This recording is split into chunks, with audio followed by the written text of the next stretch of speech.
అసలు ఈ గవర్నమెంట్ ఉన్నదా లేదా, ఇలా బాధ్యతగా ఈడేమన్నా అయితే గిట్లా ఇప్పుడు గురుకులం గురించి చెప్పారు, దీనికి ఫైనాన్షియల్ అసిస్టెన్స్ ఇవ్వాలి. ఎవరు ఇవ్వాలి?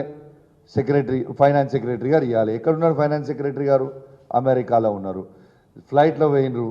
ఇలా జుమ్మని తీసుకొని పోయి మంచిగా ఇట్లా ఎగురుకుంటా జుమ్మని పోయి మన ముఖ్యమంత్రి గారు, చీఫ్ సెక్రటరీ గారు, ఫైనాన్స్ సెక్రటరీ గారు పోయి అమెరికాలో ఉన్నారు.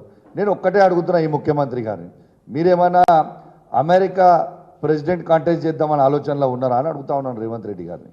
అసలు ఇక్కడ ప్రజలందరూ ఇబ్బంది పడుతూ ఉంటే ఎంజిఎం హాస్పిటల్లో నిన్న కుక్కలు గరిచి ఒక చిన్నారి పుట్టిన అబ్బాయిని చంపేసినాయని వస్తూ ఉంటే ఒక్కరు కూడా స్పందించరే.